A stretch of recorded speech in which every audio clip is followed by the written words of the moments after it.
नमस्कार दोस्तों, कैसे आप सब। उम्मीद करता हूँ सभी अच्छे होंगे। दोस्तों आज हम लोग बहुत ही इंपॉर्टेंट प्रश्न को डिस्कस करेंगे फ्रेंड्स, जो कि एसएससी, रेलवे या ग्रुप डी कोई भी एग्जाम हो उसके लिए बहुत ही इंपॉर्टेंट है फ्रेंड्स। और ये प्रश्न जो है बार बार पूछे जाते हैं, तो फ्रेंड वीडियो को अंत तक जरूर देखिएगा फ्रेंड्स।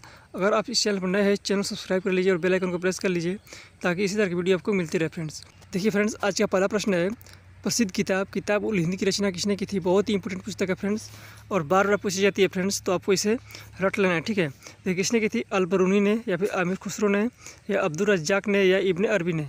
तो फ्रेंड्स जो किताब उल हिंद उसकी रचना किसने की थी, अल-बरूनी ने की थी। इनकी ऑप्शन नंबर 1 इसका राइट आंसर है। अब देखिए फ्रेंड्स, जो अल-बरूनी की अन्य पुस्तकें हैं बहुत ही इंपॉर्टेंट है, जैसे कि तहकीक-ए-हिंद किसकी है, अल-बरूनी की है। किताब उल हिंद भी किसकी है, अल-बरूनी की है फ्रेंड्स। और देखिए पंचतंत्र के लेखक कौन है, ये किताब बहुत इंपॉर्टेंट है और बहुत बार पूछी गई है फ्रेंड्स। पंचतंत्र के लेखक कौन है, विष्णु शर्मा है।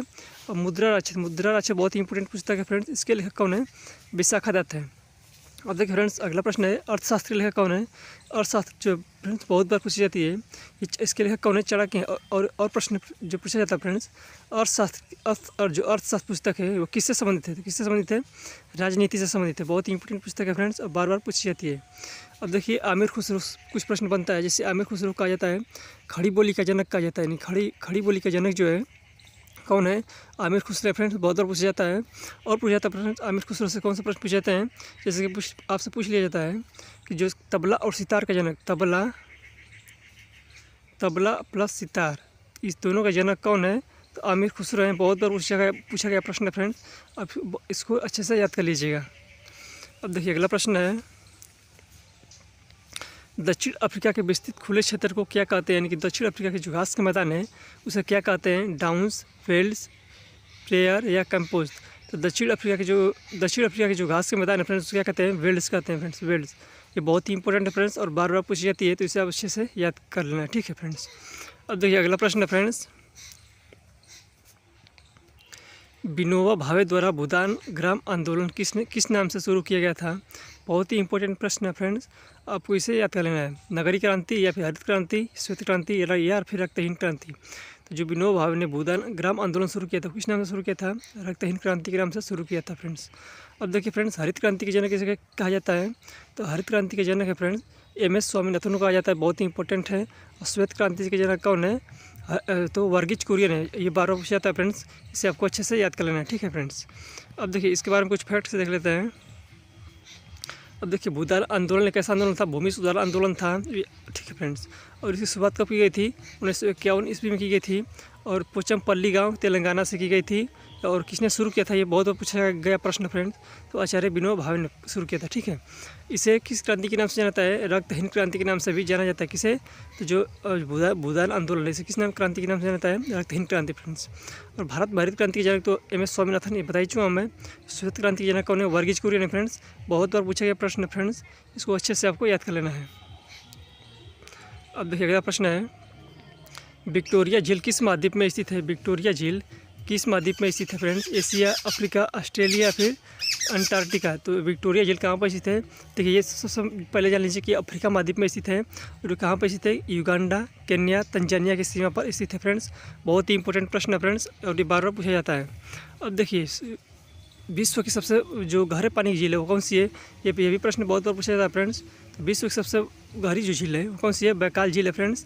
और ये कहाँ पर स्थित है, रूस में स्थित है। और देखिए भारत में सबसे बड़ी मीठे पानी की झील कौन सी है, बुलर झील है फ्रेंड्स, जो कि बहुत ही इंपॉर्टेंट है, जम्मू कश्मीर में स्थित है।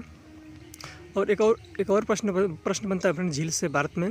देखिए आपसे पूछ लिया जाए कि भारत में सबसे बड़ी खारे पानी की झील कौन सी पूछा जाता है, चिल्का झील है, कहाँ पर स्थित है, उड़ीसा में स्थित है फ्रेंड्स। अब देखिए अगला प्रश्न है, शिव कुमार शर्मा नाम किस वाद्य यंत्र से जुड़ा है, यानी कि शिव कुमार शर्मा जो कौन सा वाद्य यंत्र बजाते हैं, सितार, संतूर या नादस्वरम या फिर ढोलक। तो शिव कुमार शर्मा जो फ्रेंड्स संतूर बजाते हैं, इनके ऑप्शन नंबर 20 का राइट आंसर है। बहुत ही इंपॉर्टेंट प्रश्न है फ्रेंड और SSC का तो फेवरेट है। अब देखिए अगला प्रश्न है, निम्नलिखित में से कौन सा त्यौहार राजस्थान से जुड़ा हुआ है। देखिए फ्रेंड्स, गुड़ी पड़वा, बोनालू, बूंदी उत्सव या माथो नारंग। तो बूंदी उत्सव है, ये कहाँ का है, राजस्थान का है फ्रेंड्स। और देखिए बोनालू कहाँ का है, आंध्र प्रदेश का है। और गुड़ी पड़वा महाराष्ट्र का है फ्रेंड्स। बहुत ही इंपॉर्टेंट है, वेरी इंपॉर्टेंट, इस पर लगा लीजिए। जो गुड़ी पड़वा है बहुत ही इंपॉर्टेंट है, ठीक है, ये महाराष्ट्र का है। अब देखिए अगला प्रश्न है, कोणार्क नृत्य उत्सव भारत के किस राज्य में मनाया जाता है? कर्नाटक, झारखंड, उड़ीसा, राजस्थान में। देखिए फ्रेंड्स, कोणार्क के जो सूर्य मंदिर है कहाँ पर स्थित है?